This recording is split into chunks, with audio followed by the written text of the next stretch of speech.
चलिए प्रिय विद्यार्थियों, तो आज आपको बताएंगे चैप्टर नंबर 5 साइंस का। और इसमें आज बताने वाला है, मैं आपको बताने वाला हूँ ऑब्जेक्टिव, ठीक है। और सारे प्रश्न को इस कदर से देखेंगे कि ताकि आप एक झलक में याद हो जाए। और इससे पहले वाला लेक्चर आपने नहीं देखा है तो ज़रूर जाकर देखिएगा, क्योंकि इससे पहले वाला लेक्चर में हमने साइंस के सारे पीडीएफ के साथ, पीडीएफ का लिंक भी डिस्क्रिप्शन में दिया गया है और उसका सारा जो है कॉन्सेप्ट हम बता दिए और सारा का सारा पढ़ा दिए हैं एक एक करके। आज हम सारा का सारा ऑब्जेक्टिव देखते हैं, फिर हो सके तो सब्जेक्टिव देखेंगे। और ऑब्जेक्टिव इसमें जितना सारे हमने ऑब्जेक्टिव बनाया है, इससे एक भी बाहर आपके एग्जाम में प्रश्न नहीं आएंगे, ये वादा रहा, नो डाउट। ओके, तो इस कदर से हम आज आपको पढ़ाने वाले हैं, तो टेंशन ना लीजिए। और दोस्तों यहाँ पर देखिएगा, आपका जो इसका यदि पीडीएफ लेना चाहते हैं इस प्रश्न का सारा ऑब्जेक्टिव का, तो हम आपको इसका भी ऑब्जेक्टिव का टेलीग्राम लिंक में हम लिंक दे देंगे, आप डायल कर लीजिएगा या आप उस लिंक से जुड़ जाइएगा। हम लिंक वहाँ पर डिस्क्रिप्शन में डाल देंगे, या तो आप टेलीग्राम पर जाइएगा, सर्च मारिएगा Golu sir PDF, Golu sir PDF. उस पीडीएफ इमेज में मेरा लोगो आएगा, ठीक है। वो जो प्रोफाइल वाला पिक्चर है, उस प्रोफाइल में मेरा जो है लोगो आएगा, आप वहाँ से पहचान सकते हैं। सर्च मारिएगा टेलीग्राम पर गोलू सर पीडीएफ करके आ जाएगा, या अन्यथा हम लिंक डिस्क्रिप्शन में दे देंगे। तो चलिए हम बिना देरी के, कोई देरी नहीं करते हुए इन सभी को हम लोग सीखते हैं एकदम शानदार तरीके से। बस आपसे एक छोटे सा रिक्वेस्ट है कि ये वीडियो वास्तव में आपको पसंद आता है तो हमारे चैनल को सब्सक्राइब जरूर कीजिएगा और इस वीडियो को लाइक कीजिए और अपने दोस्त के साथ शेयर कीजिएगा, ठीक है। तो चलिए हम बिना देरी के इस चैप्टर के जैव प्रक्रम के सारे ऑब्जेक्टिव को देखते हैं शानदार तरीके से, और आप भी देखते रहिए और समझते हुए चलिए शानदार तरीके से। ओके, तो चलिए यहाँ पर देखिए, जैव प्रक्रम है चैप्टर का नाम। ये सब के सब हम ऑब्जेक्टिव आप पढ़ाने वाला है आज, जैव प्रक्रम लाइफ प्रोसेस का। ओके, चलिए यहाँ पर सबसे पहले हम ऑब्जेक्टिव, पहला ऑब्जेक्टिव क्वेश्चंस लिया। ये हमारा पीडीएफ आप यदि इससे पहले वाला लेक्चर देख ले होइएगा तो सारा के सारा क्वेश्चन मैच करेगा, एक भी क्वेश्चंस अलग नहीं जाने वाला है क्वेश्चंस, ठीक है। तो चलिए अब यहाँ पर पहला क्वेश्चन आपके सामने है, मानव गुर्दे का आकार होता है। तो ये सब जानता है, यदि आपसे इससे पहले वाला लेक्चर देखे हैं तो मानव जो गुर्दे का आकार होता है वह सेम के बीज की तरह होता है। मतलब कैसा होता है, तो आप यूँ कह सकते हैं कि ये इस टाइप के होता है। कैसा होता है, तो ये सेम की बीज की तरह इसकी आकार होता है। किसकी, तो ये मानव गुर्दे, गुर्दा बोलने का किडनी, इसको क्या गुर्दा कहने का मतलब है किडनी बोलिए आप, क्या बोलिएगा, किडनी बोलिए आप, कोई फर्क नहीं पड़ता है, क्या बोलिए, किडनी। इसको क्या बोलते हैं हम, किडनी बोलते हैं, ठीक है, किडनी। इस बात को ध्यान रखिएगा, या इसी को हम जानते हैं ब्रिक के नाम से। तो बताइए मनुष्य में ब्रिक की संख्या जो है 2 होता है। उत्सर्जन तंत्र में ब्रिक की संख्या कितनी होती है, 2 होती है, सेम के बीच की तरह, एगो इस तरफ और एगो इस तरफ होता है, ध्यान रखिएगा, ठीक है। और यहाँ पर इस प्रकार से याद रखेंगे, बहुत सारे क्वेश्चन सभी इसमें मिलने वाला है, नो डाउट, ठीक। पादप में जाइलम उत्तरदायी है, ज से जाइलम, ज से जल, जल का परिवहन के लिए जो है जल भी होगा, और साथ साथ आप ऐड कर लीजिएगा खनिज लवण। खनिज लवण का भी परिवहन होता है किसके जरिए, तो जाइलम उत्तक के जरिए। और भोजन का परिवहन किसके जरिए होता है दोस्तों, तो आप कहिएगा फ्लोएम के जरिए, ठीक है। जाइलम का परिवहन यानी जाइलम उत्तरदायी है किसके लिए, जल का परिवहन करने के लिए, या खनिज लवण का परिवहन करने के लिए, कहाँ से कहाँ, नीचे से ऊपर की ओर, ठीक है। और भोजन का परिवहन फ्लोएम द्वारा होता है। इतना बात को आप ज़रूर से ज़रूर ध्यान रखेंगे। चलिए लगभग 90 क्वेश्चंस है और सभी क्वेश्चंस के एकदम शानदार तरीके से देखेंगे। सुपोषी पोषण के लिए आवश्यक क्या है? तो हम बताए थे सुपोषी पोषण के लिए 4 चीज़ें आवश्यकता होता है। कार्बन डाइऑक्साइड वायुमंडल से लेगा, सूर्य का प्रकाश चाहिए सूर्य से लेगा, क्लोरोफिल पत्ती से ले लेगा, ठीक है, और जल जो है मिट्टी से ले लेगा। 4 चीज़ें आवश्यकता होता है पौधा को। तो क्लोरोफिल भी होगा, सूर्य का प्रकाश भी होगा, कार्बन डाइऑक्साइड तथा जल ये भी होगा, ये भी होगा, यानी उपरोक्त में से सभी आंसर जो है आपका हो जाएगा। ठीक, चलिए यहाँ पर देखिए किस प्रकार के शोषण में अधिक ऊर्जा निकलती है? तो ऑब्वियसली वायवीय शोषण में अधिक ऊर्जा निकलती है। इसमें 38 एटीपी ऊर्जा का निर्माण होता है और अवायवीय में 2 एटीपी ऊर्जा का निर्माण होता है। तो आप ही बताइए कि 38 ज़्यादा कि 2 ज़्यादा? इसमें 38 एटीपी ऊर्जा का निर्माण होता है वायवीय शोषण में और अवायवीय शोषण में 2 एटीपी ऊर्जा का निर्माण होता है। यानी आंसर आपके पास आ गया क्या? तो कहिए किस प्रकार के शोषण में अधिक ऊर्जा निकलती है? तो कहेंगे वायवीय में। तिलचट्टा में कितने जोड़े श्वास रंध्र पाया जाता है? तो कहेंगे तिलचट्टा में या कॉकरोच में 10 जोड़ा श्वास रंध्र पाया जाता है। आपको याद रखना है 10 जोड़ा श्वास रंध्र। इसमें कन्फ्यूजन होता है। क्या कन्फ्यूजन होता है दोस्तों? ध्यान से समझिए। अगर आपसे पूछे श्वास रंध्र तब आप कहिएगा 10 जोड़ा, 10 जोड़ा। यदि आपसे पूछे हृदय कोष्ठ की संख्या, यदि इसमें पूछ देता है आपसे हृदय कोष्ठ की संख्या, इसमें हृदय कोष्ठ यानी चेम्बर, बताइए कि इसमें चेम्बर जो है कितना होता है? यानी तिलचट्टा या कॉकरोच, इसको हम कॉकरोच के नाम से भी जानते हैं, कॉकरोच भी बोल सकते हैं आप। क्या बोल सकते हैं? तिलचट्टा या कॉकरोच में हृदय कोष्ठ की संख्या की बात करेगा दोस्तों तो ध्यान रखेंगे हृदय कोष्ठ की संख्या होता है 13। इसी में कन्फ्यूजन होता है। अगर श्वास रंध्र पूछे तो 10 जोड़ा मतलब 20 गो, और तिलचट्टा में कॉकरोच की संख्या पूछे, चेम्बर की संख्या पूछे, हृदय कोष्ठ की संख्या तो 13 होगा। इस बात को आप जरूर ध्यान रखेंगे। ठीक है, चलिए ट्रैकिया किस जीव का श्वसन अंग है? तो ट्रैकिया तो ऐसे सामान्य तौर पर क्या होता है कि मनुष्य का जो है श्वसन अंग होता है, लेकिन मनुष्य ऑप्शन में है नहीं, मनुष्य ऑप्शन में है नहीं। तो हाइड्रा भी यहाँ पर नहीं होगा, न स्टार फिश होगा, नहीं पाइला होगा। इस कीट कॉकरोच को आप कीट बोल सकते हैं। क्या बोल सकते हैं? कीट, क्योंकि ट्रैकिया किस जीव का श्वसन अंग है? तो ट्रैकिया जो है कीट का ही श्वसन अंग होता है और कीट के अंतर्गत आता है कॉकरोच। इसलिए ऑप्शन आपका कौन होगा? Option number C4 cat is the right answer. Okay, तो इस कदर से आपको पढ़ते हुए चलना है, याद करते हुए चलना है। और आप कोई भी बोर्ड से हो, या तो आप बिहार बोर्ड से हो, बिहार बोर्ड हो, ठीक है, यदि आप बिहार बोर्ड से हो, यदि आप यूपी बोर्ड से हो, यूपी बोर्ड से, ठीक है, यूपी बोर्ड हो, यदि आपको मान लीजिए राजस्थान, मतलब कोई भी आपको हिंदी बोर्ड हो, डजेंट मैटर। ये हम भारत सरकार के जो है ये बुक से सारा के सारा जो है क्वेश्चंस लिया गया है। एक भी प्रश्न इधर उधर नहीं जाएगा और डायरेक्ट आपको सवाल जो है एग्जाम में आएगा। तो आप टेंशन ना लीजिए कि इससे बाहर क्वेश्चन जाने वाला है। ठीक है, भारत सरकार का बुक NCERT बुक से जो है सारा का सारा क्वेश्चंस को लिया गया है, तो आप लोग टेंशन ना लीजिए। ठीक, चलिए प्रकाश संश्लेषण प्रक्रम में निम्नांकित में से क्या नहीं होता? पानी का टूटना, CO2 का मुक्त होना, ये नहीं होता है। तो इसका राइट आंसर आपका यही हो जाएगा, ऑप्शन नंबर बी। क्यों होगा? कारण प्रकाश संश्लेषण प्रक्रम में निम्नांकित में से क्या नहीं होता है? तो दोस्तों आपको पता होना चाहिए प्रकाश संश्लेषण होने के लिए कार्बन डाइऑक्साइड चाहिए, प्लस में जल चाहिए और प्लस में आपको चाहिए क्लोरोफिल। तो क्लोरोफिल ये कहाँ से प्राप्त कर लेगा? तो ये जो है क्लोरोफिल ये पत्ती से प्राप्त कर लेगा। किससे प्राप्त कर लेगा दोस्तों? तो आप समझेंगे कि ये क्लोरोफिल कहाँ से ले लेगा? तो क्लोरोफिल ये ले लेगा पत्ती से ले लेगा। कौन ले लेगा क्लोरोफिल? पत्ती से।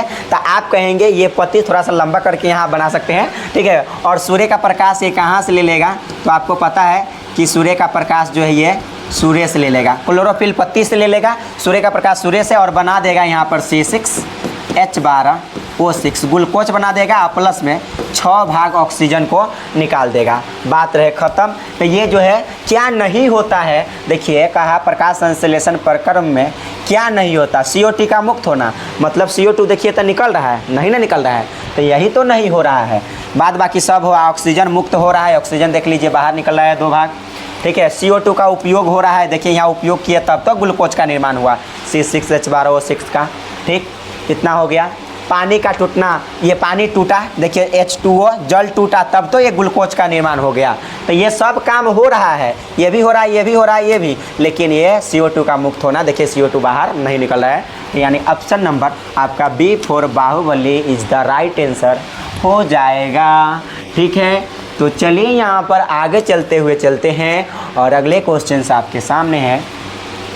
इनमें से किसके द्वारा अमीबा भोजन अंतः ग्रहण करता है, मतलब किसके द्वारा अमीबा जो है भोजन को पकड़ लेता है। इट्स वेरी सिंपल, उत्पाद द्वारा, या इसी को आप बोल सकते हैं पदार्थ, क्या बोल सकते हैं पदार्थ, या इसी को हम स्यूडोपोडिया के नाम से जानते हैं, स्यूडोपोडिया भी आप कह सकते हैं, 3 नाम होता है, इस बात को ध्यान रखेंगे। काम हो जाएगा 35, ओके। तो ये आपका आंसर हो जाएगा A for Apple is the right answer, ठीक। चलिए, अमीबा में अधिकांश पोषण कैसा होता है, तो अंतः ग्रहण होता है, मतलब अंदरे अंदरे अमीबा जो है अधिकांश भोजन क्या करता है, अगर पास में आता है तब पकड़ता है, अंदर डाल लेता है।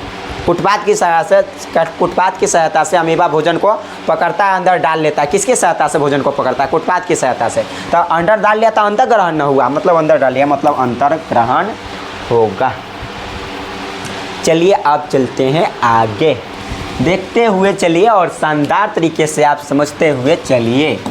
मछलियाँ किस अंग द्वारा शोषण करता है, इट्स वेरी सिंपल कि गिल्स द्वारा करती है।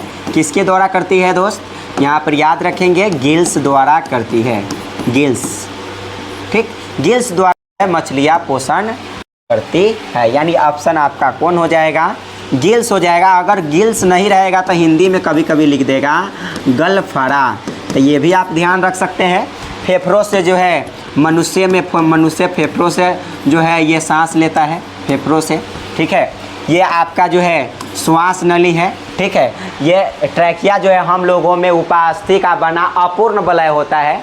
अपूर्ण वलय कहने का मतलब है, उपास्थि का बना अपूर्ण वलय कहने का मतलब है कि ये जो आपका श्वास नली है, ये जो आपका श्वास नली जिसको हम ट्रैकिया बोलते हैं, ये आपका कैसा बना होता है, ये जो इस पर गोल गोल होता है रिंग के आकार के, लेकिन पूर्ण रूप से गोल नहीं होता है, रिंग के आकार के होता है, आधा आधा, तो इसको कहते हैं ट्रैकिया। और ये जो रिंग है किसका बना होता है, उपास्थि का बना होता है। उपास्थि का बना अपूर्ण वलय होता है, न कि पूर्ण, क्योंकि पूरा रहता तब ना पूर्ण बोलते हैं, इसलिए यहाँ पर अपूर्ण बोलते हैं। और ये कार्टिलेज का बना होता है, इंग्लिश में इसको कार्टिलेज भी बोलते हैं। चलिए इसका आंसर गिल्स हो गया। जीवन की एक महत्वपूर्ण विशेषता क्या है, तो महत्वपूर्ण विशेषता यह है कि हम लोग वृद्धि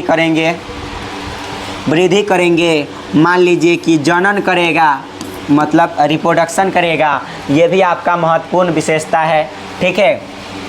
यहाँ पर अपनी बॉडी को मेंटेन रखेगा, ये भी हमारे जीवन की महत्वपूर्ण विशेषता है। तब वृद्धि जो है हमारे जीवन की महत्वपूर्ण विशेषता है कि आपको वृद्धि करना चाहिए, ठीक है, वृद्धि करना चाहिए, ओके। चलिए आगे कहता है प्रकाश संश्लेषण होता है, प्रकाश संश्लेषण दिन में होना चाहिए, इट्स वेरी सिंपल। कब होना चाहिए, दिन में होना चाहिए। आगे समझिए, मनुष्य के सांस लेने और छोड़ने की क्रिया को ब्रेथिंग कहते हैं, यानी श्वासोच्छ्वास कहते हैं। सारा क्वेश्चन जो है हम पढ़ाए हैं हमारे नोट्स में मिल जाएगा, आप टेलीग्राम ज्वाइन कीजिए, सारा का सारा जो है नोट्स में मिलेगा, ठीक है।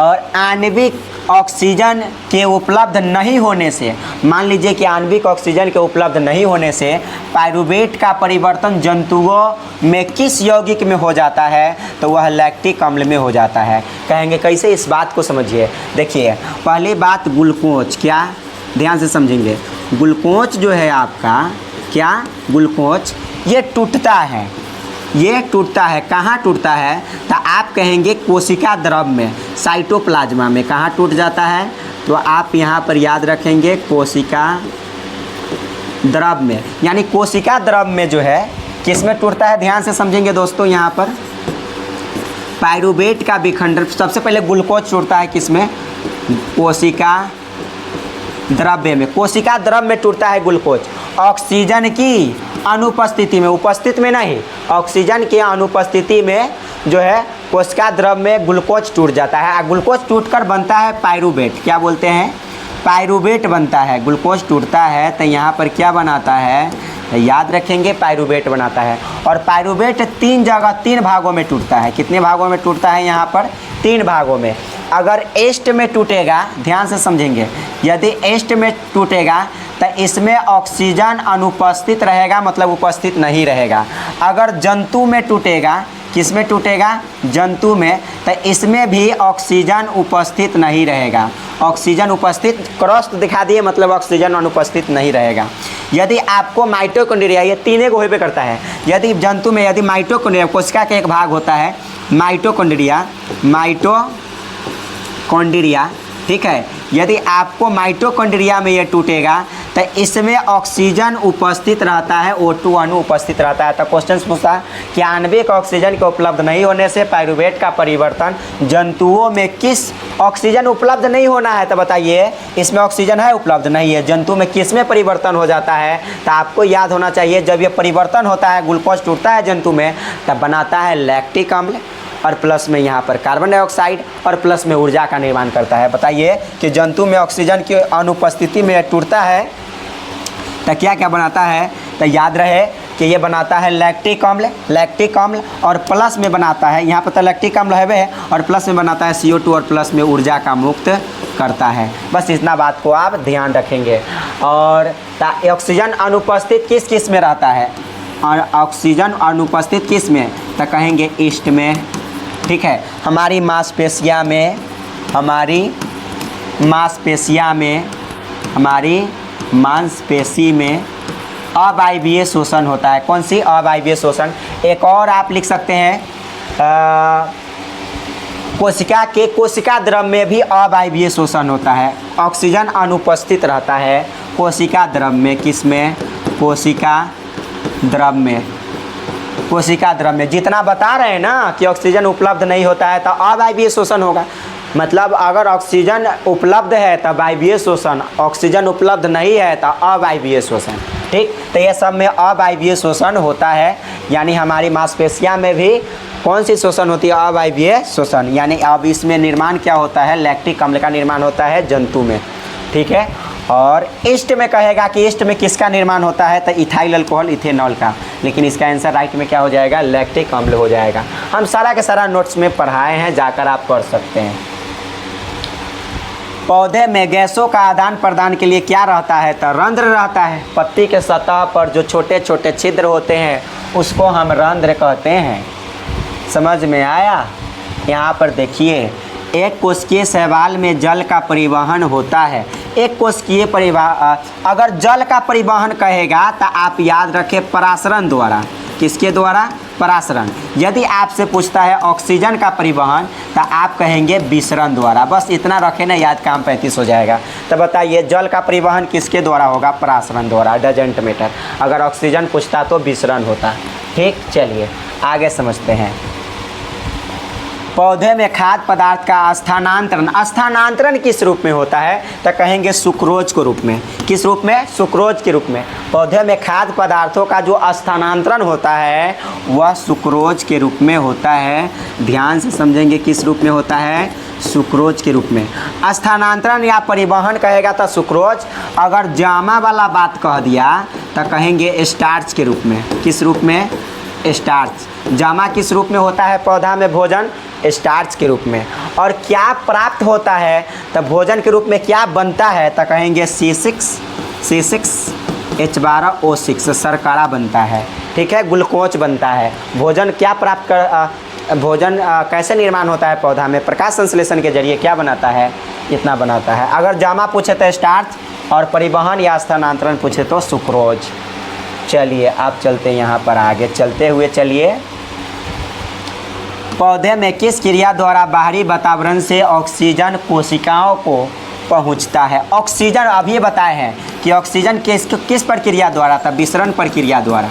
अभी हमने बताया कि ऑक्सीजन किस प्रक्रिया द्वारा पहुंचेगा, तो विसरण द्वारा पहुंचेगा। ठीक, चलिए आगे समझते हुए चलिए और बनाते हुए चलिए।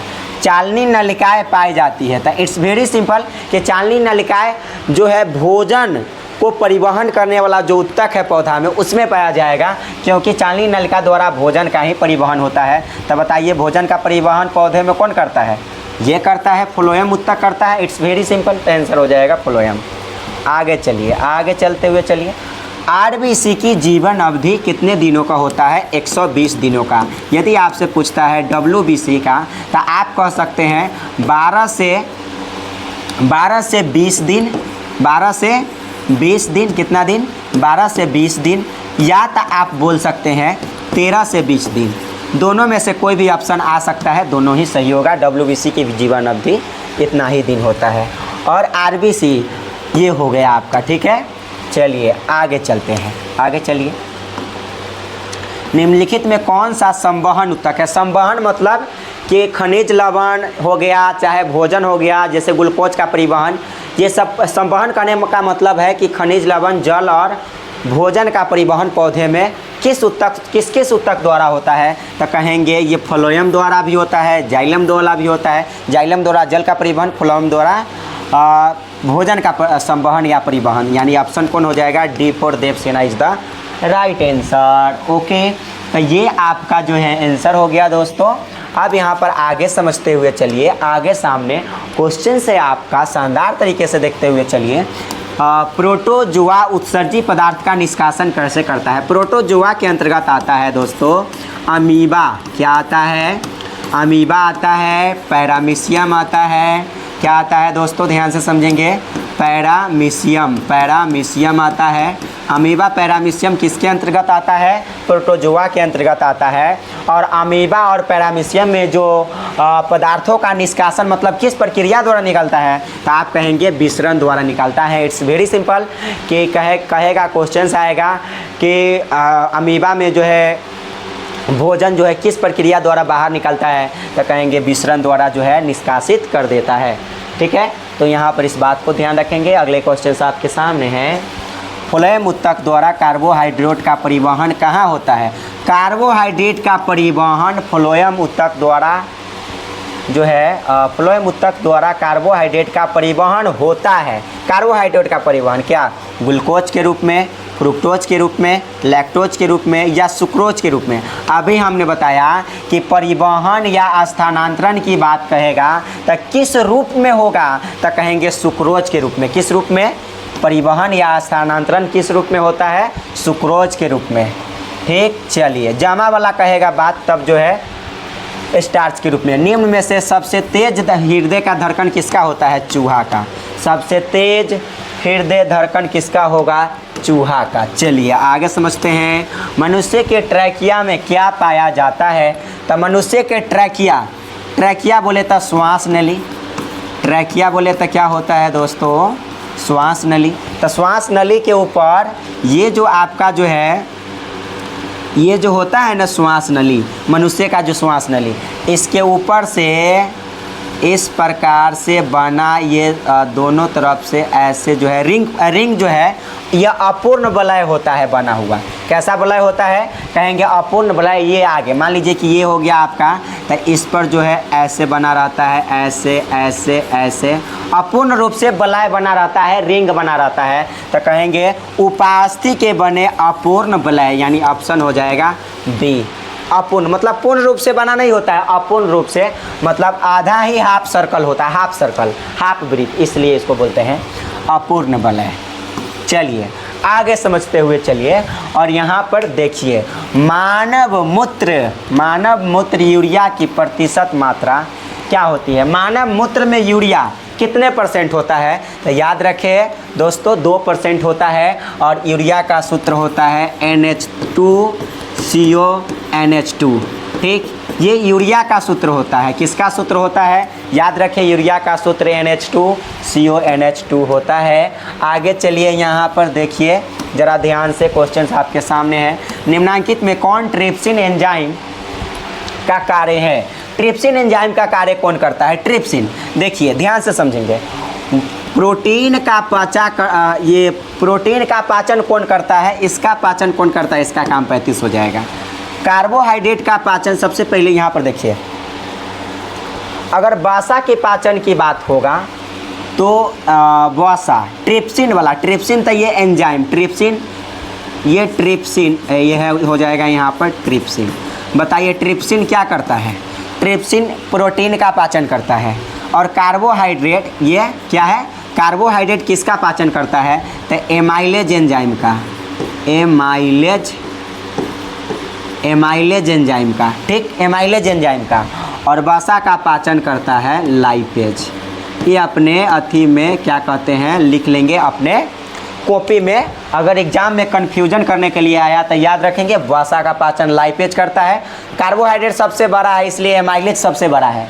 बड़ा शब्द बड़ा आंसर, देखिए बड़ा शब्द यहाँ पर भी, बड़ा शब्द यहाँ पर भी, यहाँ से आप दिमाग लगा सकते हैं। और प्रोटीन का पाचन ट्रिप्सिन करता है और वसा का पाचन लाइपेज करता है। यानी ट्रिप्सिन वाला एंजाइम है तब किस पर कार्य करेगा? तो कहेंगे प्रोटीन पर कार्य करेगा। ओके, इस बात को आप ज़रूर ध्यान रखेंगे। आगे चलिए, परिशेषिका या इसी को अपेंडिक्स बोलते हैं। क्या बोलते हैं दोस्तों? परिशेषिका को ही हम बोलते हैं अपेंडिक्स। क्या बोलते हैं? अपेंडिक्स। तो कहा अपेंडिक्स हिस्सा है किसका? तो आपको पता होना चाहिए कि अपेंडिक्स हम बताए थे बड़ी आंत में कि अगर मान लीजिए कि इस टाइप से आपका जो है एक क्या है, तो बड़ी आंत है, ठीक है, ये क्या रहा आपका बड़ी आंत, ठीक है, ये आपका बड़ी आंत है दोस्तों। तो ये आपका बड़ी आंत है, ठीक है, ये आपका बड़ी आंत हो गया। जहाँ पर यहाँ तो खैर ये अथी निकला होता है, क्या कहते हैं, ये यहाँ पर ही इस भाग को क्या बोलते हैं? अपेंडिक्स। ये यहाँ पर अपेंडिक्स होता है, इसी भाग को हम अपेंडिक्स बोलते हैं। यह एक अवशेषी अंग है। यहाँ पर इसका 3 भाग होता है, बड़ी आंत से जुड़ा होता है, ठीक है। परिशेषिका अपेंडिक्स हिस्सा है किसका? तो आहार नाल का। तो यही तो आहार नाल के अंतर्गत आता है। छोटी आंत, बड़ी आंत, ये सब किसके अंतर्गत आता है? आहार नाल, यानी पाचन तंत्र के अंतर्गत। आहार नाल का दूसरा नाम पाचन तंत्र। यानी बताइए आप परिशेषिका यानी अपेंडिक्स, यह एक हम लोगों में अवशेषी अंग है जिसका कोई कार्य नहीं होता है, लेकिन यह बढ़ जाता है तो दर्द देने लगता है। यह अंगूठा के आकार का होता है अपेंडिक्स या परिशेषिका, आहार नाल का हिस्सा है। और आहार नाल की लंबाई की बात करें तो लंबाई इसकी कितनी होती है? तो याद रखें क्वेश्चन पूछा जाता है 8 से 10 मीटर। ओके, 8 से 10 मीटर आहार नाल की लंबाई होती है। इसको आप लोग ज़रूर से ज़रूर ध्यान रखें। आगे, मुख गुहा में आहार का कौन सा भाग का पाचन होता है? तो कार्बोहाइड्रेट का पाचन होता है। जैसे एक चावल खाते हैं यानी भात खाते हैं तो भात में तो कार्बोहाइड्रेट होता है, तो पहला पाचन जो है उसका मुख्य गुहा में होता है, ठीक है। तो कार्बोहाइड्रेट का पाचन जो है सबसे पहले कहाँ होता है?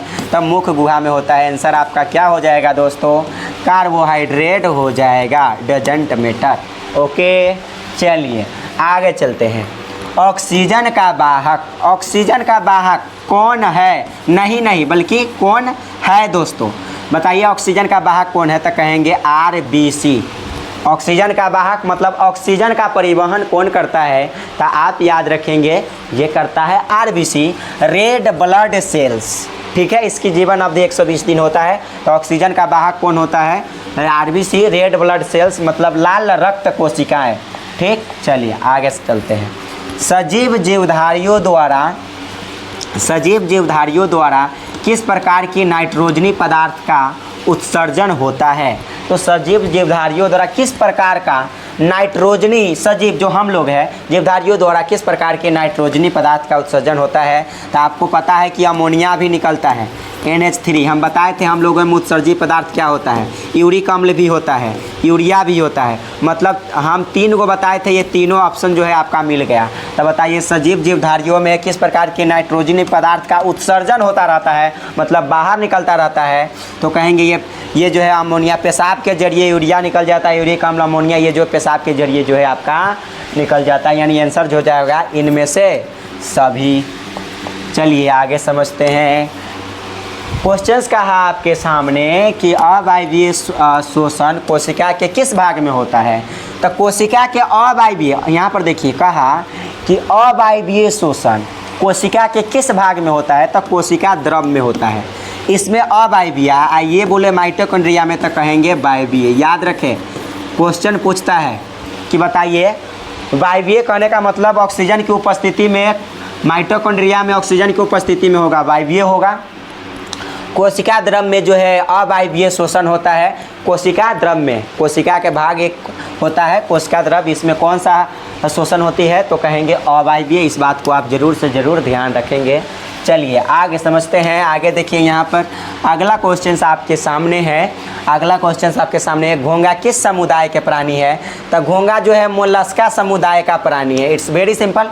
घोंघा किस समुदाय का प्राणी है, तो कहेंगे ये मोलस्का समुदाय का प्राणी है। आगे क्वेश्चन है कि मनुष्य में ब्रीक एक तंत्र है जो संबंधित है, तो मनुष्य में एक ब्रीक एक तंत्र है, एक भाग है जो उत्सर्जन तंत्र से संबंधित है। इट्स वेरी सिंपल, उत्सर्जन तंत्र से संबंधित है। ब्रीक के क्रियात्मक इकाई को क्या कहते हैं, नेफ्रॉन कहते हैं। ब्रीक के क्रियात्मक इकाई को क्या कहते हैं दोस्तों, याद रखेंगे। क्रियात्मक जो इकाई है इसका क्या कहलाता है, तो याद रखें नेफ्रॉन कहलाता है। क्या कहलाता है, नेफ्रॉन कहलाता है, नेफ्रॉन। आगे चल के क्वेश्चंस मिलेगा, टेंशन ना लीजिए। ब्रीक की क्रियात्मक, इसकी संख्या 2 होती है, इसका आकार सेम की बीज की तरह होता है। ठीक है, काम रहे 35। एक कृत्रिम ब्रीक नाइट्रोजनी अपशिष्ट उत्पादों को रुधिर से किस प्रक्रिया द्वारा निकालती है, तो अपोहन द्वारा। ठीक है, जिसको हम कृत्रिम ब्रीक के नाम से जानते हैं। तो एक कृत्रिम ब्रीक मतलब किडनी, नाइट्रोजनी, ब्रीक कहने का मतलब है किडनी, नाइट्रोजनी अपशिष्ट उत्पादों को रुधिर मतलब रक्त से किस प्रक्रिया द्वारा निकालने की युक्ति है, मतलब प्रक्रिया है, तो कहेंगे अपोहन प्रक्रिया द्वारा जो है नाइट्रोजनी पदार्थ को जो है रक्त द्वारा निकाला जाता है। चलिए इस बात को जरूर याद रखेंगे। आगे, किस पौधे में रंध्र अनुपस्थित रहता है, रंध्र मतलब कौन सा ऐसा पौधा है जिसमें छिद्र नहीं होता है, तो आप याद रखें हाइड्रीला आपका एक ऐसा पौधा है जिसमें हाइड्रीला या आप बोल सकते हैं स्टेप घास। कौन सी, स्टेप घास। स्टेप घास भी एक पौधा का नाम है जिसमें रंध्र यानी छिद्र नहीं पाया जाता उसकी पत्ती में। ठीक है, तो इसको ध्यान रखेंगे, इसका आंसर हो जाएगा हाइड्रीला। चलिए यहाँ पर आगे समझिए, आगे समझेंगे। किस जीव में हीमोग्लोबिन जो है नहीं होता है, तो इट्स वेरी सिंपल, जिसमें से लाल खून नहीं निकलेगा उसमें हीमोग्लोबिन नहीं होगा। तो बताइए मक्खी में से लाल खून निकलता है, कहेंगे नहीं। यानी कि ये आपका राइट आंसर हो जाएगा कि किस जीव में हीमोग्लोबिन नहीं होता है। बाद बाकी मनुष्य में, पक्षी में तो लाल खून तो निकलबे करेगा, इसलिए तो वो लाल होता है क्योंकि हीमोग्लोबिन पाया जाता है। ठीक, चलिए आगे चलिए।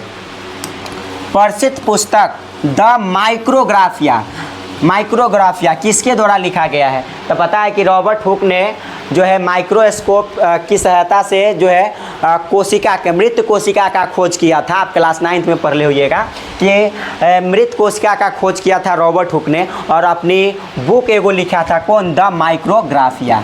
किसने लिखा, रॉबर्ट हुक ने। आपका आंसर हो जाएगा D for Devasena is the right answer. तो आप लोग शानदार तरीके से देखते हुए चलिए और इस वीडियो को ज़रूर शेयर कीजिएगा अपने दोस्त के साथ। ठीक है, तो चलिए यहाँ पर, और आप ज़रूर से ज़रूर शेयर करें, एक भी क्वेश्चन इससे बाहर नहीं जाएगा दोस्तों।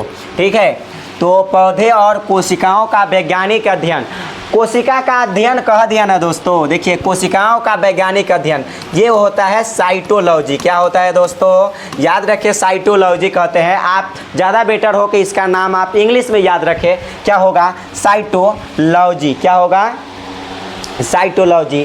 तो यहाँ पर याद रखें, यहाँ पर साइटोप्लाज्मा नहीं बल्कि यहाँ पर होगा साइटोलॉजी। क्या होने वाला है दोस्तों, साइटोलॉजी, साइटोलॉजी, साइटोलॉजी होगा। बताइए कि कोशिका विज्ञान, कोशिका विज्ञान, कोशिका विज्ञान के अध्ययन, मतलब कोशिका विज्ञान कहने का मतलब है साइटोलॉजी, साइटोलॉजी। बताइए कोशिका का अध्ययन क्या कहलाता है, साइटोलॉजी। और उत्तक विज्ञान का अध्ययन क्या कहलाता है, या उत्तक का अध्ययन, किसका, उत्तक का अध्ययन हिस्टोलॉजी कहलाता है। इसको आप जरूर ध्यान रखेंगे। आनुवांशिक पदार्थ का अध्ययन क्या कहलाता है, जेनेटिक्स कहलाता है, आनुवांशिक पदार्थ का अध्ययन। लेकिन यहाँ पर कोशिका का अध्ययन आपका आंसर क्या हो जाएगा, बी हो जाएगा, कोशिका विज्ञान यानी साइटोलॉजी, साइटोप्लाज्मा नहीं, साइटोलॉजी। ठीक, चलिए। मानव हृदय, क्वेश्चंस आपके सामने है। मानव हृदय घिरा होता है। मानव, आपका जो हृदय है ना, मानव दिल, है दिल, जो आपका दिल है दोस्तों, ये जो दिल है ये किससे घिरा होता है? तो पेरिकार्डियम नामक झिल्ली से घिरा होता है। याद रखेंगे, किससे घिरा होता है? पेरिकार्डियम नामक एक मेम्ब्रेन होता है, उससे जो है घिरा होता है, याद रखेंगे। चलिए यहाँ पर देखिए, रक्त, क्या कहा? रक्त, रक्त लाल दिखता है किसके कारण? अभी बताया है, हीमोग्लोबिन के कारण ही जो है रक्त लाल दिखाई देता है। चलिए आगे समझते हैं। शुद्ध या ऑक्सीजनित रक्त को हृदय से शरीर के विभिन्न भागों में ले जाया जाने वाली रक्त वाहिनियाँ क्या कहलाती हैं? पता है कि शुद्ध रक्त का परिवहन कौन करता है? धमनियाँ करता है। It's very simple. शुद्ध रक्त का परिवहन कौन करता है? धमनी। अशुद्ध कहता तो सिरा मारते। तो आंसर हो गया आपका। ओके, चलिए आगे समझते हैं। हाइड्रा में क्या पाया जाता है? तो आप कहेंगे हाइड्रा में क्या पाया जाता है? तो हाइड्रा में स्पर्शक पाया जाता है। क्या पाया जाता है? स्पर्शक यानी टच। यदि आप इसको हाइड्रा को टच करेंगे तो ये जो है मुरझा सकता है। हाइड्रा मतलब ये टच उसमें कीजिएगा तो हाथ में आपका जो है सटेगा। तो बताइए हाइड्रा में क्या पाया जाता है? तो स्पर्शक पाया जाता है। Option number C for cat is the right answer. खुला परिसंचरण तंत्र पाया जाता है। देखिए खुला परिसंचरण तंत्र किसमें पाया जाएगा? जिसमें ये जो है आपका बैकबोन, रीढ़ की हड्डी जिसमें नहीं पाया जाएगा उसी में खुला परिसंचरण तंत्र होगा। ठीक है, और जो भी स्तनधारी है, जो भी स्तन वाला है, चेस्ट वाला है, किस वाला? चेस्ट वाला है, उन सब में जो है बंद परिसंचरण तंत्र पाया जाएगा। जैसे कुत्ता, बिलाई, बंदर, हम, आप हो गए, ये सब में क्या पाया जाता है? बंद परिसंचरण तंत्र। कीट, कीड़े मकोड़ा में क्या पाया जाता है? तो कहेंगे खुला परिसंचरण तंत्र। यानी आपका क्या हो जाएगा आंसर? कॉकरोच हो जाएगा, याद रखेंगे। ओके, तो मनुष्य, घोड़ा, इस सब में तो चेस्ट होता है ना, इसलिए चेस्ट होता है, मतलब स्तनधारी है और रीढ़ की हड्डी है। क्या है? रीढ़ की हड्डी है। यहाँ पर देखिए मेन बात है यहाँ पर कि ये जो है रीढ़ की हड्डी वाला है। ये जो आपका बैकबोन है ना, इसमें रीढ़ की हड्डी है, रीढ़ के हड्डी, जिसके कारण से रीढ़ की हड्डी है, जिसके कारण से इसमें क्या होगा? तो कहेंगे बंद परिसंचरण तंत्र होगा। बंद परिसंचरण तंत्र। कौन सा? बंद। खुला नहीं, खुला होगा किसमें? कॉकरोच में। आपका राइट आंसर हो जाएगा ये। ठीक, चलिए आगे चलते हैं। हम सारा का सारा पढ़ाए हैं, आप नोट्स में जाकर इससे पहले वाला लेक्चर आप लोग जरूर देखेंगे। 45 नंबर है, ग्लूकोज का रासायनिक सूत्र निम्नलिखित में से क्या होता है? दोस्तों तो ग्लूकोज का रासायनिक सूत्र होता है C6H12O6। It's very simple. 6 के 2 गुना 12 में कर देना है, हाइड्रोजन में 12 और ओ यहाँ पर 6 वाला यहाँ उठा कर लिख देना है, C6H12O6। ठीक, इस बात को आप ध्यान रखेंगे। आगे चलते हैं। आगे यहाँ पर देखिए, आगे है प्रकाश संश्लेषण में कौन से बाह्य उत्पाद निकलती है? तो प्रकाश संश्लेषण में कौन सी बाह्य उत्पाद, मतलब बाहरी रूप से उत्पाद क्या निकलती है बताइए? तो निकलती है C6। जैसे प्रकाश संश्लेषण अभी हमने बताया था कि प्रकाश संश्लेषण की क्रिया होती है दोस्तों, तो प्रकाश संश्लेषण की क्रिया में जो है कार्बन डाइऑक्साइड और जल ये टूटता है सूर्य के प्रकाश और क्लोरोफिल की उपस्थिति में। तो बनाता क्या है? तो यहाँ पर बना दिया था C6H12O6 और प्लस में बना दिया था 6 भाग ऑक्सीजन। तो बताइए 6 भाग ऑक्सीजन जो है ये प्रकाश संश्लेषण की प्रक्रिया में बना देता है। तो ये बताइए कि प्रकाश संश्लेषण में कौन सी बाह्य उत्पाद निकलती है, मतलब बाहरी रूप से निकलती है? तो क्या निकलती है? या तो ग्लूकोज निकल सकता है या तो ऑक्सीजन गैस निकल सकता है। तो ग्लूकोज ऑप्शन में है नहीं, ग्लूकोज ऑप्शन में है नहीं, ऑक्सीजन है। ऑक्सीजन आपका जो है राइट आंसर हो जाएगा। It's very simple. ओके, चलिए ग्रहणी भाग है। आपको पता है कि ग्रहणी क्या है? ग्रहणी के आपको पता है कि ग्रहणी छोटी आंत का भाग है। किसका भाग है? छोटी आंत का। याद रखेंगे ग्रहणी किसका भाग है? छोटी आंत के। छोटी आंत के 3 भाग होता है। छोटी आंत के कितने भाग होता है? तो याद रखेंगे यहाँ पर छोटी आंत के 3 भाग होता है। ठीक, छोटी आंत के कितने भाग होता है? ये मान लीजिए कि आपका हो गया छोटी आंत। छोटी आंत के कितने भाग? 3 भाग। तो इसको बोलते हैं ग्रहणी।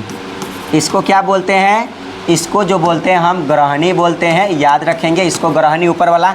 इसके जस्ट अगले भाग के बोलते हैं हम जेजूनम। क्या बोलते हैं? जेजूनम। ओके, जेजूनम। और इस जो सबसे पिछला भाग है इसको बोलते हैं हम इलियम। इलियम में भोजन का अंतिम पाचन होता है, इसको ध्यान रखेंगे। ठीक है, चलिए आगे समझते हैं। तो इसका 3 भाग, छोटी आंत के कितने भाग? 3 भाग होता है, ग्रहणी, इलियम, जेजूनम। अब अगला क्वेश्चन आपके शरीर में सबसे छोटी रक्त वाहिनी क्या है? तो याद रखिए शरीर में आपका सबसे छोटी जो रक्त वाहिनी होता है वह वैना केवर होता है। क्या होता है? इसको थोड़ा सा आप ध्यान में रखेंगे कि बताइए आपके शरीर में सबसे छोटी रक्त वाहिनी, मतलब रक्त वाहिनी कहने का मतलब है कि रक्त को ले जाने वाली नली कौन होती है सबसे छोटी? तब वैना केवा होती है। ओके, तो इसको आप ज़रूर से ज़रूर ध्यान रखेंगे। आगे है इथाइल अल्कोहल किस प्रकार के शोषण से बनता है? तो अभी बताया कि इथाइल अल्कोहल ईस्ट वाला से बनता है, ईस्ट में। किस में? ईस्ट में। और ये अवायवीय शोषण से बनती है, बताए हैं ना अवायवीय। तो अवायवीय शोषण से इथाइल अल्कोहल का निर्माण होता है, इसको आप जरूर ध्यान रखें। कौन सी शोषण से? अवायवीय शोषण से इथाइल अल्कोहल का निर्माण होता है। चलिए आगे आगे है यहाँ पर देखिए आगे है, एक स्वस्थ मनुष्य में परकुंचन और अनुशीतलन दाब होता है। देखिए पहले परकुंचन कह दिया और बाद में अनुशीतलन कह दिया। परकुंचन का 120 होता है, अनुशीतलन का 80, यानी सामान्य रक्तदाब जो होता है आपका वो होता है 120 और बटा 80, यानी अ से 80, अ से अनुशीतलन, अनुशीतलन 80 और परकुंचन या संकुचन कितना होता है? 120। हमारे दिल जो है नीचे से पंप मारता है तो 120, ऐसे छूट जाता है, ऐसे फूल जाता है तो 80। ठीक है, हम वीडियो में सारा का सारा जो है बताए हैं, आप ज़रूर जाकर वीडियो देखेंगे। ये एक भी क्वेश्चन जो हमारे नोट्स से बाहर नहीं है। ठीक है, तो ये एक स्वस्थ मनुष्य में परकुंचन एवं अनुशीतलन दाब कितना होता है? तो कहेंगे परकुंचन 120, अनुशीतलन 80, यानी सामान्य रक्तदाब 120 बटा 80 होता है, 120 बटा 80 होता है। यानी इसमें ऑप्शन कोई भी नहीं नज़र पड़ रहा है, ये थोड़ा सा टाइपिंग एरर है। ठीक है, टाइपिंग में मिस्टेक है, आपको याद रखें 120 बटा 80 होगा। ओके, अगर केवल परकुंचन पूछता है 120, अनुशीतलन पूछता है तो 80। ओके, चलिए अगले क्वेश्चन पर 51 नंबर क्वेश्चन को देखेंगे ज़रा ध्यान से। क्वेश्चन आपके सामने हैं, विश्राम के समय मनुष्य का हृदय 1 मिनट में कितनी बार? जब आप आराम कर रहे होते हैं उस समय आपके हृदय 1 मिनट में 72 बार धड़कता है। कितना बार? 72 बार धड़कता है। इस बात को ज़रूर ध्यान रखेंगे। आगे वृक्क के क्रियात्मक एवं, यहाँ पर कहा क्रियात्मक एवं यहाँ पर रचनात्मक होता। क्या होता? रचनात्मक, रचनात्मक। तो वृक्क की क्रियात्मक एवं रचनात्मक इकाई को क्या कहते हैं दोस्तों? तो नेफ्रॉन कहते हैं। क्या कहते हैं? वृक्क की रचनात्मक, क्रियात्मक और रचनात्मक इकाई को हम क्या कहते हैं? तो नेफ्रॉन कहते हैं। इस बात को आप ज़रूर से ज़रूर ध्यान रखेंगे दोस्तों। चलिए आगे आगे आपके सामने है यहाँ पर, कौन सा एंजाइम वसा पर क्रिया करता है? वसा अभी बताया कि वसा को कौन पचाता है? तो वसा को लाइपेज पचाता है। वसा को कौन? ये वसा का पाचन करता है। एमाइलेज ये कार्बोहाइड्रेट का पाचन करता है, कार्बोहाइड्रेट का पाचन करता है, कार्बोहाइड्रेट का पाचन करता है। और आपका जो है दोस्तों ये ट्रिप्सिन, ट्रिप्सिन ये किसका पाचन करता है? ये मुख्य रूप से 3 को जरूर याद रखें। ट्रिप्सिन जो आपका जो है ये प्रोटीन का पाचन करता है। ठीक, प्रोटीन का। तो वसा, lipase, carbohydrate, amylase, trypsin, protein. तो कहा कौन सा एंजाइम वसा पर क्रिया करता है? तब वसा पर क्रिया कौन करेगा? लाइपेज। ऑप्शन नंबर सी जो है आपका राइट आंसर हो जाएगा। चलिए आगे चलते हैं। आगे क्वेश्चन है आपके सामने, पौधे में शोषण होता है। तो शोषण कहाँ कहाँ होता है पौधे में? सभी भागों में, लगभग सभी भागों में होती है। जड़ में भी होती है, पत्ती में भी होती है, तना में भी होती है। सभी भागों में जो है सांस होने की क्रिया, बाष्पोत्सर्जन बोले या शोषण बोले, पौधे के सभी भागों में जो है शोषण की क्रिया और बाष्पोत्सर्जन की क्रिया जो है होती है। तो जड़, पत्ती, तना और इनमें से सभी जो है आपका आंसर हो जाएगा। ठीक है, चलिए आगे।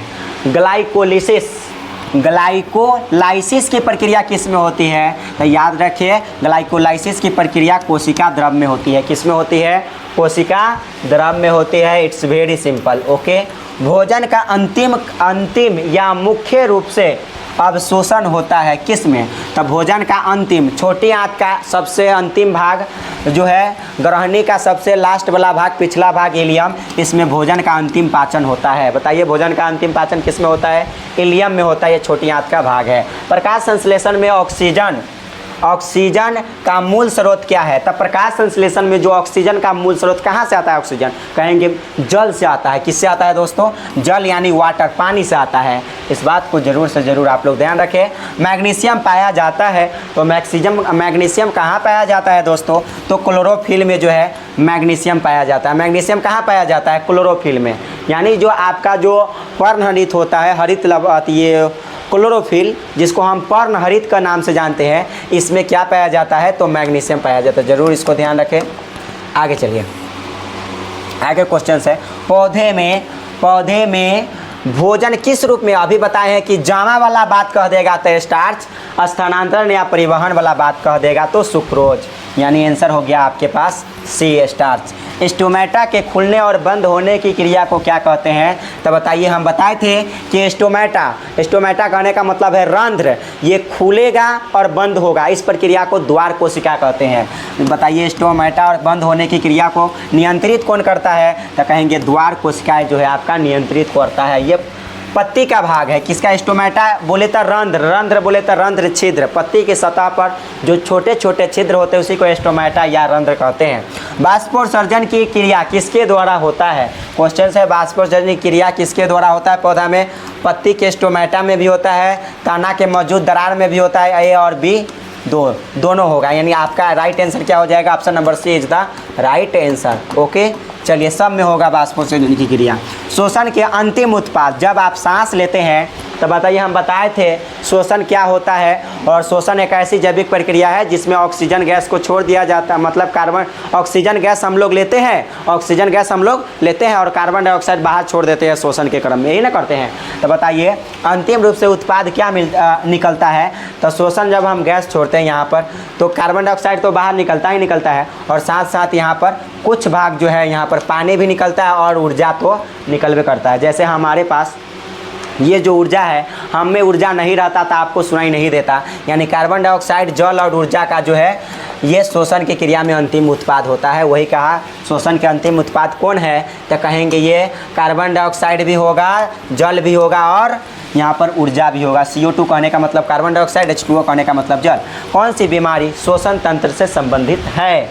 श्वसन तंत्र से जो है संबंधित है। तो ध्यान रखेंगे, ये जो है आपका निमोनिया, जो एक जो है बीमारी, कौन सी? निमोनिया, ये श्वसन तंत्र से संबंधित है। किससे संबंधित है?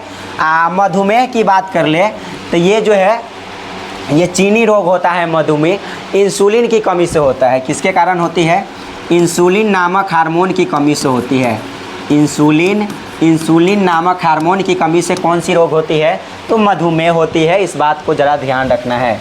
ओके, चलिए, शोषण क्रिया द्वारा निम्न में से किसका निर्माण होता है? तो याद रखेंगे, शोषण क्रिया द्वारा निम्न में से किसका निर्माण? तो ऊर्जा का निर्माण होता है।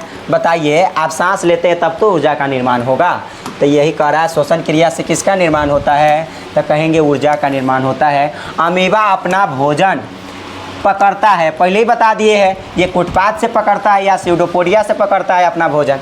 आगे, इंसुलिन नामक हार्मोन से कमी से कौन सी रोग होती है? तो बताइए, अभी हमने बता दिया कि मधुमेह होता है।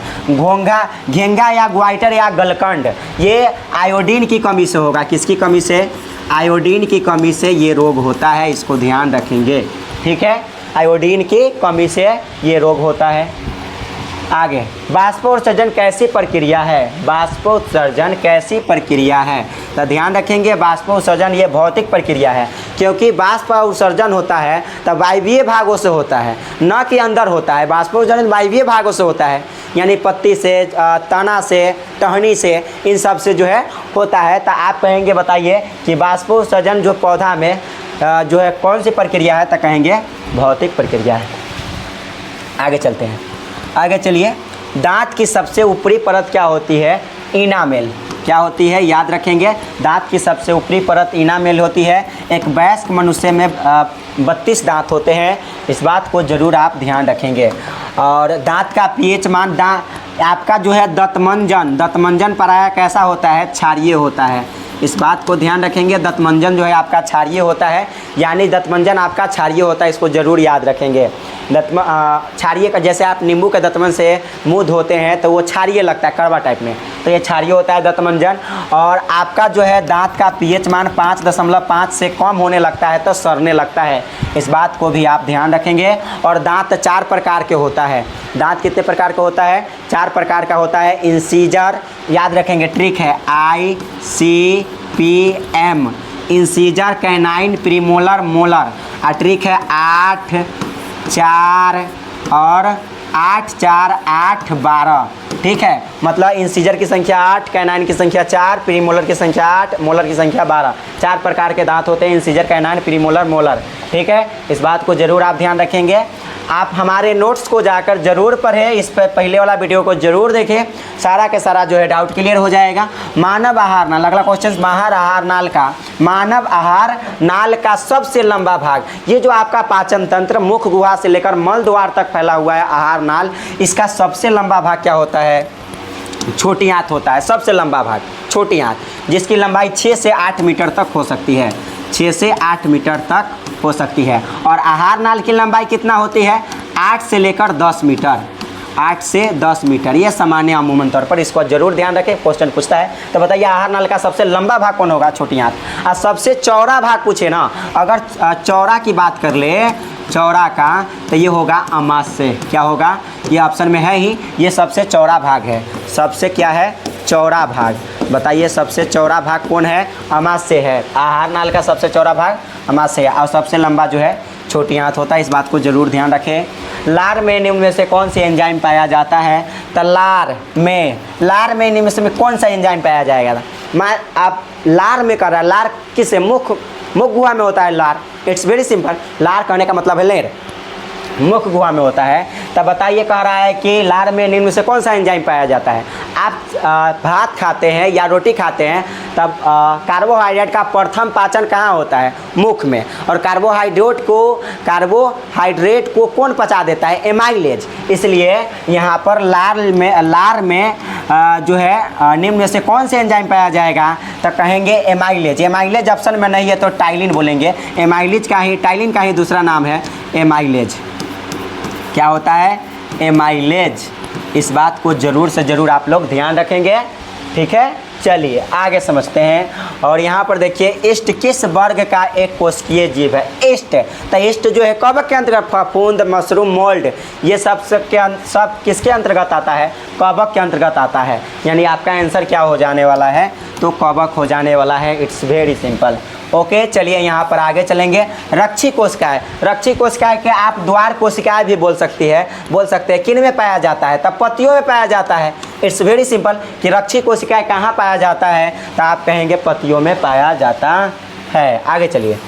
गॉड कोशिका की कौन सी भित्ति जो है मोटी होती है? क्या होती है? मोटी। तो गॉड कोशिका की कौन सी भित्ति मोटी होती है? तो कहेंगे भीतरी जो है, ये भीतरी जो कोशिका है उसकी दीवार जो है मोटी होती है। कहा गॉड कोशिका की कौन सी भित्ति मोटी होती है? तब भीतरी, बाहरी नहीं, भीतरी जो है वो मोटी होती है। अगर हम बाहरी की बात करेंगे तो ये पतली होती है, पतली होती है। ठीक, गॉड कोशिका का, ये पौधे में एक कोशिका होती है गॉड कोशिका। ठीक है, तब भीतरी जो है ये मोटी होती है और बाहरी जो है पतली होती है। इस बात को ध्यान रखेंगे।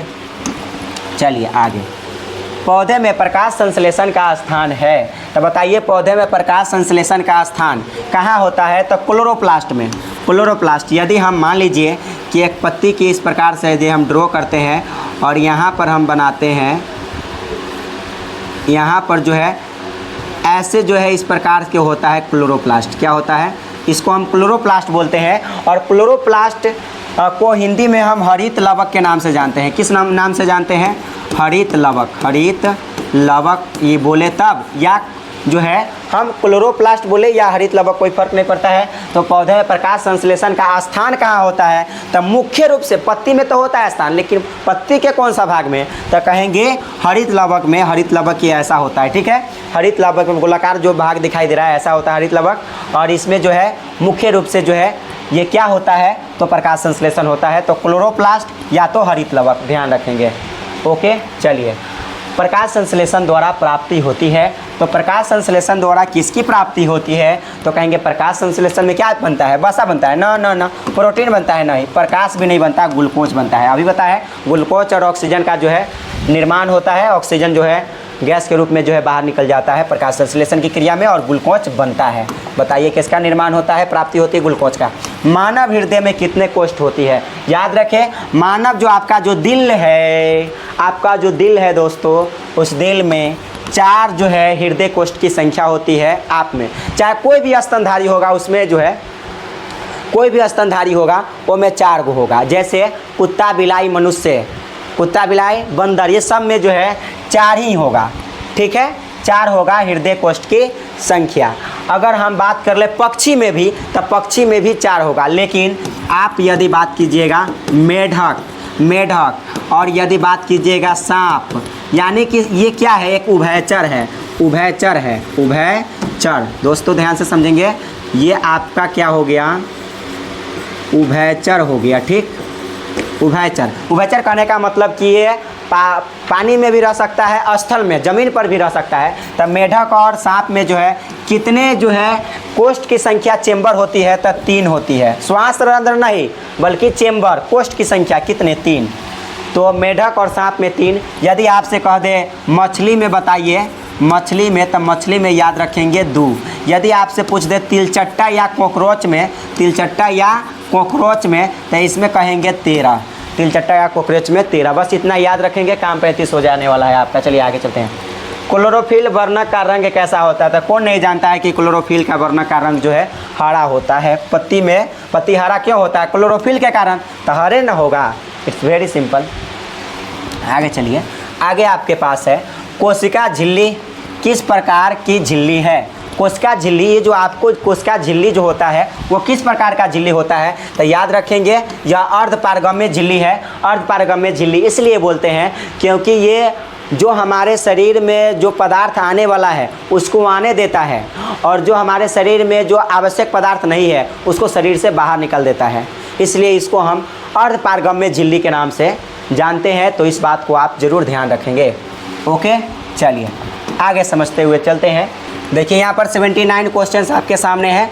रेजिन किस पौधे का उत्सर्जी पदार्थ है, रेजिन किस पौधे का उत्सर्जी पदार्थ है। रेजिन की बात कर रहा है कि किस पौधे का उत्सर्जी पदार्थ है, तो चीड़ का है। किसका है दोस्तों, चीड़ का। ध्यान रखेंगे कि रेजिन किस पौधे का उत्सर्जी पदार्थ है, तो चीड़ का हो गया आंसर। ओके, चीड़ एक पौधा है जो उसका उत्सर्जी पदार्थ होता है। चलिए, पौधे में उत्सर्जी पदार्थ क्या होता है, तो उत्सर्जी पदार्थ पौधे में आपका रेजिन भी होता है, गोंद भी होता है, टैनिन भी, यानी इनमें से सभी जो है आपका आंसर हो जाएगा। चलिए आगे बढ़ते हैं। मनुष्य में प्रमुख उत्सर्जी अंग ब्रिक है। प्रमुख उत्सर्जी अंग कौन है, ब्रिक, जिसको हम किडनी बोलते हैं। क्या बोलते हैं, किडनी बोलते हैं। ओके, तो इस बात को आप ज़रूर ध्यान रखेंगे। आगे, पौधे में एक एटीपी के टूटने से कितनी ऊर्जा मुक्त होती है, तो एक एटीपी टूट जाए तो 30.5 किलो जूल पर मोल जो है आपका क्या निकलता है, ऊर्जा निकलता है। इस बात को आप जरूर ध्यान रखेंगे। 83 नंबर क्वेश्चन आपके सामने है। 83 नंबर, किण्वन की क्रिया पाई जाती है। बताइए, किण्वन प्रक्रिया सारे गले पदार्थों में होगा, तो ईस्ट में होगा। इट्स वेरी सिंपल कि ईस्ट में होता है। किण्वन प्रक्रिया द्वारा ही दारू का जो है निर्माण किया जाता है। तो ये भी इथाइल अल्कोहल यानी दारू बनता है, तो किण्वन प्रक्रिया द्वारा ही होता है। तो कहेंगे ईस्ट में। ऐसा प्रक्रिया किस में होती है, ईस्ट में। किण्वन की क्रिया किस में पाई जाती है, ईस्ट में। ज़रूर आप ध्यान रखेंगे। चलिए आगे चलते हैं। आगे यहाँ पर देखिए, स्वपोषी पोषण के लिए आवश्यक है। स्वपोषी पोषण के लिए क्या आवश्यक है, तो बताइए। ये कार्बन, ये तो पहले ही बता दिए, सब कुछ आवश्यक है, सब। ऑप्शन नंबर डी आपका राइट आंसर हो जाएगा। अभी इस सेम क्वेश्चन इससे पहले हमने देखा था। आगे समझिए, पित्त रस का स्राव कहाँ से होता है, तो बताइए पित्त रस का स्राव कहाँ से होगा, यकृत से होगा ना, क्योंकि यकृत में ही क्या पाया जाता है दोस्तों, आपका पिता से पाया जाता है, जिससे पित्त का स्राव होगा। It's very simple. ओके, तो यकृत इसका आंसर हो जाएगा। कवक में पोषण की कौन सी विधि पाई जाती है, तो कवक में जो है मृतजीवी पोषण होता है। कवक में कौन सी पोषण की विधि पाई जाती है, तो मृतजीवी होता है सभी कवक में। आसान। ओके, अब चलिए यहाँ पर अगले क्वेश्चंस है।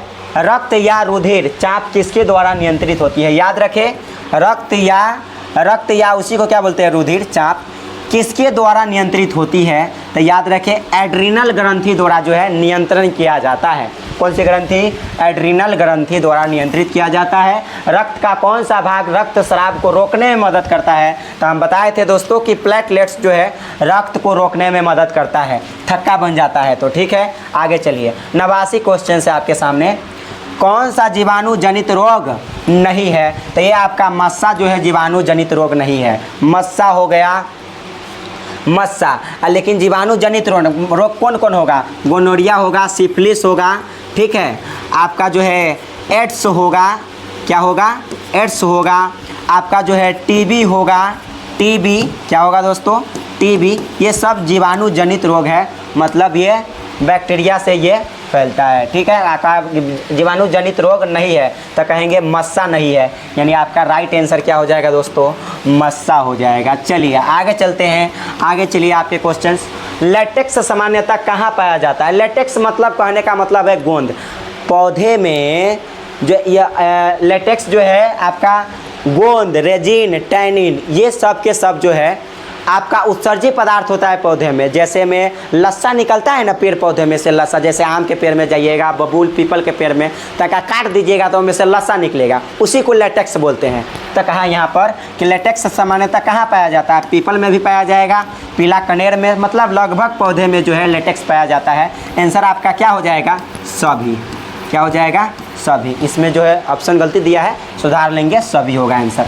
ओके, तो चलिए इस कदर से 90 क्वेश्चंस आपका जो है समाप्त हुआ। ठीक है, ये वीडियो कैसा लगा आप लोग कमेंट बॉक्स में ज़रूर बताइएगा, और हमको उम्मीद है कि अब इससे बाहर जो है क्वेश्चंस आपका नहीं आएगा। बस आप इस क्वेश्चंस को देख लिए हैं तो बहुत ही अच्छी बात है, बेहतर बात है, और अपने दोस्त के साथ ज़रूर शेयर कीजिए। ठीक, सो फिर मिलते हैं अगले में। जब तक अच्छे से आप लोग पढ़ाई करते रहिए, बहुत अच्छे बच्चे हैं आप लोग। ओके, धन्यवाद।